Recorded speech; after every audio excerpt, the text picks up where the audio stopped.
మన పూజ మందిరంలో వ్యాపార ప్రదేశాలలో ఎటువంటి ఫోటోలు పెట్టుకోవడం వల్ల వ్యాపారం వృద్ధి చెందుతుంది. మా వీడియో చూసే ముందు ఒక లైక్ కొట్టి జై శ్రీరామ్ అని కామెంట్ చేయండి. ముఖ్యంగా వ్యాపారం చేసేటువంటి స్థలంలో ఎటువంటి దేవుడు ఫోటోలు పెట్టుకుంటే మనకు శుభ ఫలితాలు కలుగుతాయి, మనకు లాభాలు కలిసి వస్తాయి అనేది ఈరోజు ఈ వీడియోలో మనం తెలుసుకుందాం. వ్యాపారం చేసేటటువంటి స్థలంలో ముఖ్యంగా అతి ముఖ్యమైనటువంటి దేవుడి చిత్రపటం, శివ కుటుంబం ఫోటో అనేది ఉండాలి.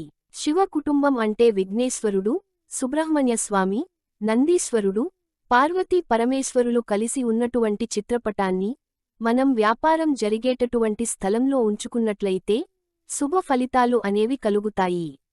రెండవది అష్టలక్ష్మి సమేత వెంకటేశ్వర స్వామి చిత్రపటాన్ని ముఖ్యంగా వ్యాపార స్థలంలో పెట్టుకోవాలి. ఎందుకంటే అష్టలక్ష్మి సమేతుడైన వెంకటేశ్వర స్వామి కలియుగ ప్రత్యక్ష దైవం. ఆయన ఆశీర్వాదం ఉంటే తిరుపతి హుండీలో ప్రతిరోజు ఎన్ని లక్షలు అయితే వచ్చి పడుతుంటాయో అలా మన వ్యాపారం ధన ప్రవాహం ఉంటుంది. లక్ష్మీదేవి అమ్మవారు ఎప్పుడూ వెంకటేశ్వరుని పాదాల చెంతే ఉంటుంది. కాబట్టి మనం వ్యాపార స్థలంలో వెంకటేశ్వర స్వామి చిత్రపటాన్ని పెట్టుకున్నట్లయితే సకల శుభ ఫలితాలు కలుగుతాయి. మూడవది వ్యాపార స్థలంలో కుబేరుని యొక్క చిత్రపటాన్ని పెట్టుకోవాలి. కుబేరుడు నవ నిధులకు అధిపతి. ఎవరైనా బాగా డబ్బు సంపాదిస్తే మనం ఏమంటాం? వాడికేమండివాడు కుబేరుడు అని అంటాము. కాబట్టి కుబేరుడు చిత్రపటం ఉంటే ధనానికి లోటు ఉండదు. అందుకే ముఖ్యంగా ఈ మూడు చిత్రపటాలు వ్యాపారం చేసేటటువంటి స్థలంలో ఉన్నట్లయితే సకల శుభ ఫలితాలు అనేవి కలుగుతాయి. ఒకటి శివ కుటుంబం అంటే విఘ్నేశ్వరుడు, సుబ్రహ్మణ్యస్వామి, శివపార్వతులు, నంది ఉన్నటువంటి చిత్రపటం, మధ్యలో అష్టలక్ష్మి సమేతుడైన వెంకటేశ్వరుని చిత్రపటం, కుబేరుడి యొక్క చిత్రపటం. ఈ మూడు ఫోటోలు మీ వ్యాపార స్థలంలో పెట్టుకుంటే చాలు, వాళ్లకి అష్టైశ్వర్యాలు తప్పకుండా లభిస్తాయి. ఈ మూడు ఫోటోలను తప్పనిసరిగా మీ వ్యాపార స్థలంలో పెట్టుకోండి. ఆ తరువాత బయట ఒక చిన్న ఫోటో పెట్టుకోవాలి. అది ఏమిటంటే దృష్టి గణపతి. వ్యాపార స్థలంలోని ఆవరణంలో ఈ చిన్న దృష్టి గణపతి ఫోటో పెట్టుకుంటే మన వ్యాపారానికి ఎలాంటి దృష్టి దోషాలు అనేవి తగలవు. మనకు శత్రువు బాధలు ఉన్నా సరే తొలగిపోతారు. సకల సంపదలు అనేవి కలుగుతాయి.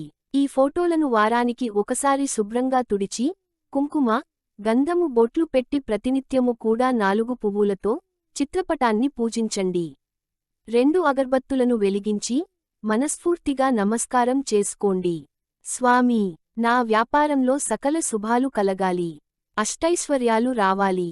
ముందుగా శివ కుటుంబంలోని విఘ్నేశ్వరుని నమస్కరించి ఆ తర్వాత సుబ్రహ్మణ్య, శివపార్వతులను నమస్కరించి అష్టలక్ష్మి సమేతుడైన వెంకటేశ్వరని పాదాలను స్పృశించి కుబేరుణ్ణి నమస్కరించి మీరు వ్యాపారం చేసేటటువంటి స్థలంలో కూర్చున్నట్లయితే వ్యాపారంలో మంచి ఫలితాలు అనేవి మీకు కలుగుతాయి.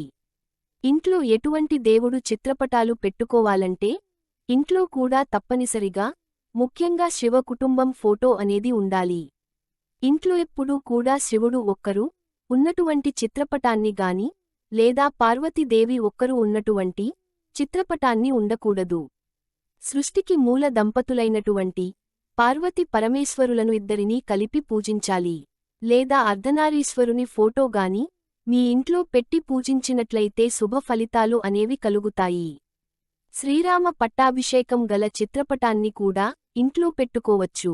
సీతాదేవి, రాముడు, లక్ష్మణుడు, భరతుడు, శత్రుఘ్నుడు, అదేవిధంగా శివుడు, బ్రహ్మదేవుడు, విఘ్నేశ్వరుడు, అదేవిధంగా వశిష్ఠ మహర్షి చదువుతున్నటువంటి వేదమంత్రాలు గల చిత్రపటం తప్పనిసరిగా ఉండాలి.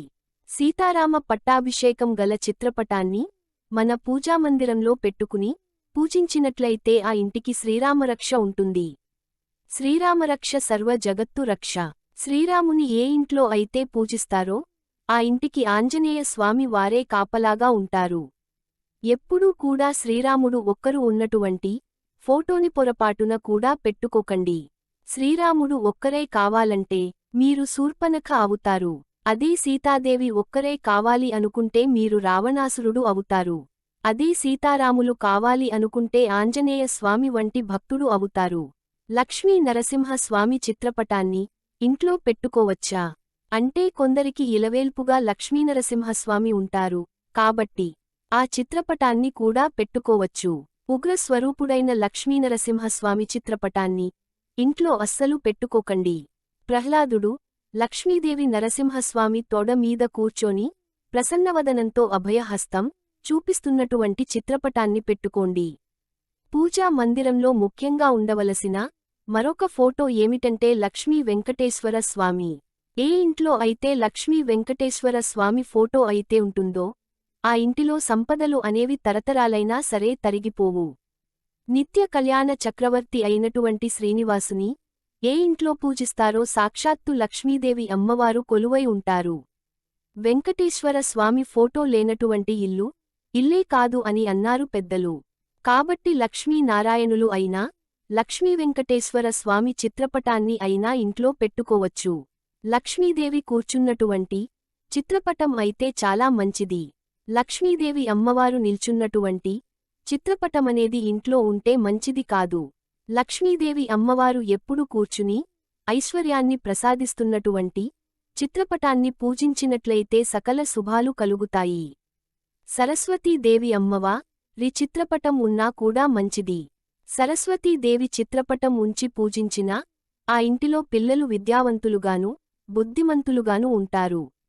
మీ ఇష్టదేవతా చిత్రపటం పెట్టుకోవచ్చు. ఎప్పుడైనా సరే ఉగ్రరూపంలో ఉన్నటువంటి దేవుడు చిత్రపటాలను ఇంట్లో పెట్టుకోకూడదు. కాళికాదేవి చిత్రపటాలను కూడా ఇంట్లో పెట్టుకోకూడదు. గృహస్థులు ఎప్పుడూ కూడా ప్రసన్న వదనంతో ఉన్నటువంటి చిత్రపటాలను మాత్రమే ఇంట్లో పూజించాలి. పులి మీద కూర్చున్నటువంటి అమ్మవారి చిత్రపటాన్ని కూడా ఇంట్లో పెట్టుకోకూడదు. శనీశ్వరుని యొక్క చిత్రపటాన్ని ఇంట్లో పెట్టుకోకూడదు. అయ్యప్ప స్వామి ఫోటోలు మాల ధారణ చేసినప్పుడు పెట్టుకోవచ్చు. అయ్యప్ప స్వామి మాల ధారణ చేసినప్పుడు మాత్రమే పూజించి ఆ మాలను తీసివేసినప్పుడు మాత్రం దగ్గర్లో ఉన్న దేవస్థానంలో ఆ ఫోటోను పెట్టాలి. ఎందుకంటే మాల ధారణ సమయంలో ఇంట్లో ప్రతి ఒక్కరు కూడాను నియమనిష్టలతో ఉంటారు కాబట్టి ఆ సమయంలో ఇంట్లో అయ్యప్ప స్వామి చిత్రపటాన్ని ఉంచి పూజించుకోవచ్చు. పంచముఖ ఆంజనేయ స్వామి చిత్రపటం ఉన్నట్లయితే చాలా మంచిది. మంచి శుభ ఫలితాలు కలుగుతాయి. ఈ చిత్రపటాలను ఎప్పుడంటే అప్పుడు శుభ్రపరచకూడదు. వారానికి ఒక్కసారి శుభ్రంగా తుడిచి కుంకుమ గంధపు బొట్లు పెట్టాలి. పర్వదినాల రోజు కూడా చక్కగా శుభ్రంగా దేవుని చిత్రపటాలను తుడిచి గంధము కుంకుమ బొట్లు పెట్టుకోవచ్చు. ఇవి పూజా మందిరంలోని ఉండవలసిన అతి ముఖ్యమైనటువంటి దేవుని చిత్రపటాలు. మన ఇంటి హాల్లో తప్పనిసరిగా ఉండవలసిన దేవుని చిత్రపటంలో మొదటిది రాధాకృష్ణుల చిత్రపటం లేదా రాధాకృష్ణుల ఒక చిన్న విగ్రహం గానీ పెట్టుకోవచ్చు. ఇలా పెట్టుకోవడం వల్ల భార్యాభర్తలు ఎప్పుడూ కూడా సంతోషంగా అన్యోన్యంగా ఉంటారు. రెండవది వెంకటేశ్వర స్వామి కళ్యాణ చిత్రపటం అంటే పద్మావతి కళ్యాణం జరిగినటువంటి చిత్రపటం ఉన్నట్లయితే సకల దేవతల అనుగ్రహం ఆ ఇంటిపై ఉంటుంది. మూడవది శివపార్వతుల కళ్యాణం జరిగిన దేవుని చిత్రపటం కూడా హాల్లో ఉన్నట్లు అయితే చాలా మంచిది. అలాగే కృష్ణార్జునులు యుద్ధానికి వెళ్తున్నటువంటి చిత్రపటం ఉన్నట్లయితే ఎక్కడికైనా వెళ్లేటప్పుడు ఈ కృష్ణార్జున యుద్ధానికి వెళ్తున్నటువంటి చిత్రపటాన్ని చూసి నమస్కారం చేసుకొని మీరు వెళ్ళినట్లయితే ఎక్కడికి వెళ్ళినా మీదే జయం. ఎందుకంటే కృష్ణార్జునులు ఎక్కడికి వెళ్ళినా సరే వారికి అపజయం అనేది కలగలేదు. ఇటువంటి చిత్రపటాలు అనేవి మన ఇంట్లో ఉన్నట్లయితే శుభప్రదం కలుగుతుంది. ఇంటి బయట కొంతమంది రాక్షసుల చిత్రపటాలు పెడుతుంటారు. ఎప్పుడూ కూడా భయంకరమైనటువంటి రాక్షసుల దిష్టి ఫోటోలను పెట్టకూడదు. అలా పెట్టినట్లయితే ఇంట్లో మనశ్శాంతి అనేది కోల్పోతారు. ఇంటికి దిష్టి దోషం తగలకుండా ఉండాలంటే కను దిష్టి గణపతిని పెట్టుకోండి. లేదా ఇంటి బయట వాకిలి మీద అభయ ఆంజనేయస్వామి చిత్రపటాన్ని పెట్టుకోండి. ప్రతి మంగళవారం ఆంజనేయ స్వామికి గంధము సింధూరం పెట్టి ఒక తులసి దళం పెట్టి నమస్కారం చేసుకున్నానట్లయితే ఆ ఇంటికి ఎటువంటి దుష్టశక్తులు ప్రవేశించవు. ఆ ఇంటికి భూత ప్రేత పిశాచాలు కూడా దరిచేరవు. మీరు ఎక్కడికైనా వెళ్ళేటప్పుడు అయినా సరే ఆంజనేయస్వామిని మనసారా నమస్కరించి వెళ్ళినట్లయితే మీరు సంకల్పం అనేది నెరవేరుతుంది. అభయహస్తం ఇస్తున్నటువంటి ఆంజనేయస్వామి చిత్రపటాన్ని మీ ఇంటి ముందర పెట్టుకోండి. చాలా అద్భుతమైన ఫలితాలు అనేవి ఉంటాయి. ఇటువంటి చిత్రపటాలు అనేవి మీ ఇంట్లో పెట్టుకున్నట్లయితే సకల శుభాలు కలిగి మీ ఇల్లు కళకళలాడుతూ అష్టైశ్వర్యాలు, సిరిసంపదలతో లక్ష్మీదేవి కొలువై ఉంటారు. మా వీడియో గనుక మీకు నచ్చినట్లయితే ఒక లైక్ చేసి మీ ఫ్రెండ్స్ అండ్ ఫ్యామిలీ మెంబర్స్కి షేర్ చేయండి. అలాగే మా వీడియోస్ మీకు వెంటనే చేరాలంటే మా ఛానల్ని సబ్స్క్రైబ్ చేసుకోండి.